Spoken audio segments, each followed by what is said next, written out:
crash! A loud noise rang out and I immediately rushed to the living room.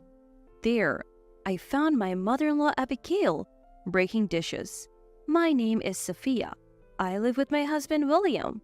We met in college, dated through our student years, and got married a little while after graduation. We rented an apartment for just the two of us, but Abigail often came over uninvited.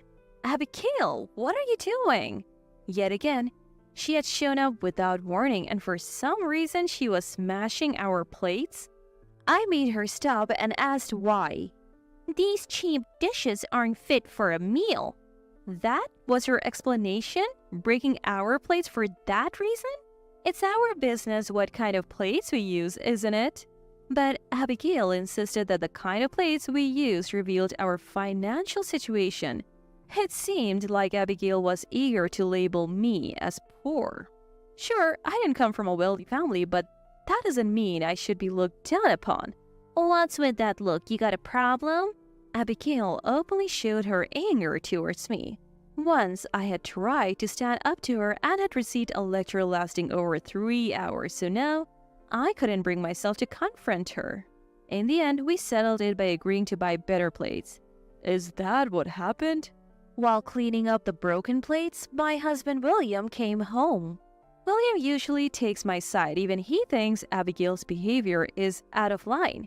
Yet he can't stand up to her either. Abigail had been a strict person since he was young, and it got worse after his father passed away. I wonder if the family gathering next weekend will be alright. I hope Mom doesn't go overboard. Yes, a family gathering is planned for next weekend at my in-laws' house. We are worried that Abigail might give us a hard time there too. So that's how we went into the family gathering full of apprehension. Welcome, you poor thing. As expected, Abigail threw those words at me as soon as I arrived. The family gathering had just begun, and let me tell you, Abigail was out for blood. She went on and on about how poor people like me have no basic table manners or any sense of proper dining etiquette. She made it her mission to embarrass me in front of everyone. William tried to come to my defense, but Abigail wasn't having any of it. She continued her verbal assault. There I was at my in-laws' family gathering, still on the receiving end of Abigail's nastiness. What a poor woman she is. The moment she said this, the room went silent, and it felt like my mother-in-law had lost it all. I had had enough. I stood up in the middle of the family gathering. Everyone looked shocked. Abigail was quick to speak. Sophia, where do you think you're going? We're in the middle of a family gathering. Hearing this, my irritation reached its peak. I finally snapped back at her. I can't dine with someone as uncouth as you, Abigail. The room buzzed with whispers. Abigail's face turned beet red. She then loudly berated me. How dare you? You're just my son's wife. How insolent. Family members tried to calm her down, but Abigail was unstoppable. Clearly, my defiance had struck a nerve. William also looked visibly disgruntled by her behavior. Being the wife of my son means you're here to be harassed by me, especially when you're poor. It's unthinkable to stand up to me. Abigail seemed to be living in her own world, pushing her so-called common sense onto everyone else. I thought just because it's your common sense doesn't mean it's everyone else's, you know. It's pretty telling how she's lived her life, if she can't even understand that simple fact. As I was getting ready to leave, Abigail tried to stop me. Wait, you can do. I'm not done making you miserable. Is she serious? Even in this situation, she still wants to continue tormenting me? She is so insensitive that it's gone beyond infuriating, it's downright baffling. Family members tried to rein in the irate Abigail, but she wouldn't stop. Then Abigail, as if she had done nothing wrong, blurted out, Come on, she's a gold digger who married William. A thief. So anything goes, right? A thief? Me? What on earth is she accusing me of? When did I ever steal from her? To call someone poor and then to label them a thief, she is truly a rude person. Apparently, Abigail sensed my discontent and let me have it again. What's that look for? Don't joke with me. You call me vulgar and then act like you're the victim? I mean, if it's vulgar, it's vulgar. The way she openly demeans people in a room full of family, what else would you call it? Even now, some of our relatives tried to calm Abigail down, but she showed no signs of stopping. In fact, she was berating those trying to stop her. It's no wonder the relatives are starting to get fed up. You, the poor one, give William back. You're the reason he left. As Abigail ranted, she seemed to increasingly blame me for her grievances. She seemed to think it's my fault that William left. Mom, that's an unfair accusation. William tried to refute her, but Abigail wasn't listening. You're being deceived by her. She's gonna take everything from you. If William himself is denying it and she's still not listening, then there is really nothing that can be done. Enough is enough.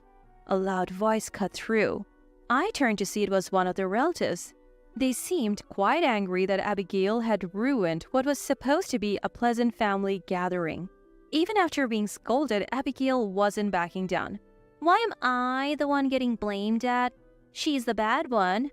This irrational grudge is getting tiresome. It's not like I did anything wrong. The relatives continued. By any logic, you're the one at fault for causing this chaos. Yeah, exactly. I felt comforted as more people began to side with me. Even Abigail seemed to start feeling cornered.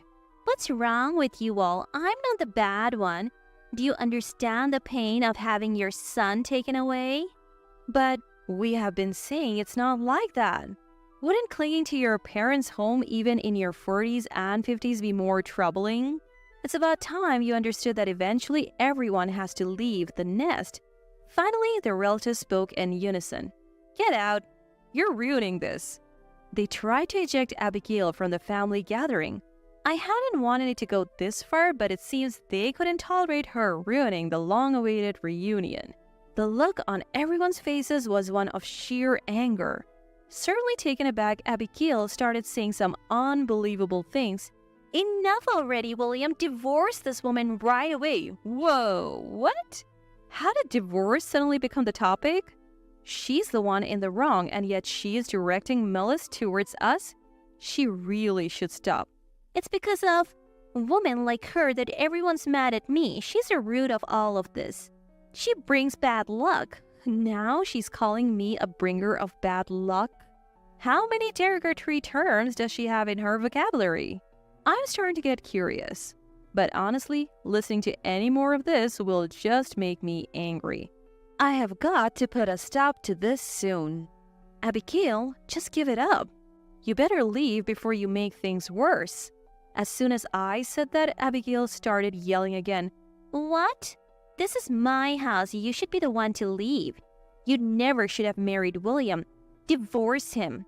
At this point, there is no room for constructive dialogue. That's what I thought. I really didn't want to do this, but I have no other option. After confirming with William and getting his permission, I revealed a secret to Abigail. All right, Abigail, I'm going to stop the monthly payments to your family. Are you okay with that? The room went dead silent for a moment. Huh? Finally, Abigail murmured, clearly not understanding what I was saying. What? The payment? Isn't that something William is handling? You have no right to interfere. Abigail seemed to be misunderstanding. The truth is, it was not William, but me, who had been sending money to the family each month. I own a couple of small businesses, you see. The profits from those are what I have been sending to you, but after today, I can't let your behavior slide, so the payments stop. Upon hearing this, Abigail's face quickly turned pale. Her face has gone from red to pale. She's having a busy day, isn't she? Wait, no one told me about this. You've been sending money? What about William's job? Turns out, Abigail didn't even know that William had quit his job a while back to focus on housework. Focusing on harassing me, she didn't even know about her own son's situation. Beyond disbelief, it's just pitiful. Seems like Abigail realized she's in hot water and started asking William for help. William, do something. Convince this woman. Abigail clung to William, but William pushed her away. Mom, you've been rude to Sophia, considering all that's happened. Isn't this kind of deserved? William seemed quite angry about how I had been treated until now. Perhaps hurt by her son's defiance, Abigail began to cry. "Don't say that. Convince Sophia for me." No matter what she said, William's answer was no. He had already warned Abigail repeatedly not to mistreat me, but she never listened. Only asking for help when you are in a tight spot won't fly. Then Abigail started asking their relatives at the venue for help. "Everyone, did you hear that? This strict daughter-in-law will stop sending me money. I won't be able to make ends meet. Isn't that awful?" Desperate times call for desperate measures, it seems. It's a display of tenacity. However, just like William, the relatives said, "It's your own fault, you're responsible," and didn't take Abigail's side. Abigail looked desperate, but she still had the energy to angrily retort. "How cold-hearted. I'm in a difficult situation and not a single one of you will help." It seems the relatives had something to say too. "Abigail, did you ever help us when we were in trouble?" Faced with that, Abigail was speechless. Apparently, she had never done such a thing. "You even mocked us, let alone help." "We have no intention of helping someone like that." It looked like the relatives held quite a grudge against Abigail too. I always thought her personality would make her many enemies, but I never imagined not a single relative would be on her side. It's ironic. "Don't say that. I'll help you from now on. Just help me this once." Abigail tried to cling to the relatives, but everyone looked annoyed. Well, of course. Only asking for help when it suits you and crying while doing it, that's obviously annoying. Not a single voice said that they would help Abigail. Only those who pushed her away. Eventually, Abigail started lashing out unfairly at the whole family. "What a bunch of jerks. I have been begging here. The least you could do is help me out." Really? Maybe if you had helped others before, you wouldn't be in this spot. This endless shifting of blame. She's probably spent her whole life acting this way. Finally, she started berating me again.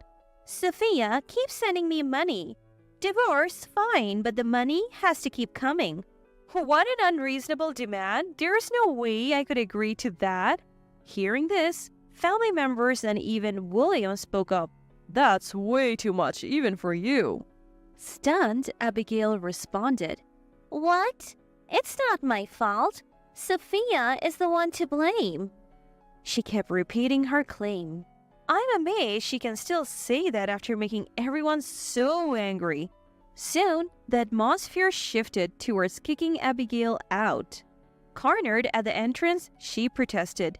"Wait, this is my house. Why should I be kicked out?" Ignoring her, everyone pushed Abigail out of the door. "You are a nuisance. Just go away already." With that, Abigail was finally out. "Wait, please, help me. I was wrong." We could hear her cries from outside, but no one paid any attention. After that, we all enjoyed the rest of the evening with our relatives and William. By the time the gathering ended and everyone dispersed, Abigail was still crouched outside. Ignoring her, everyone went back to their own homes. We did too. True to my word, I stopped sending money to Abigail. She was left scraping by on just spousal benefits, eating nothing but beans every day. It's a valuable lesson for someone who's acted so unreasonably her whole life. As for William and me, we upgraded from our small apartment to a nicer one and continued to live happily.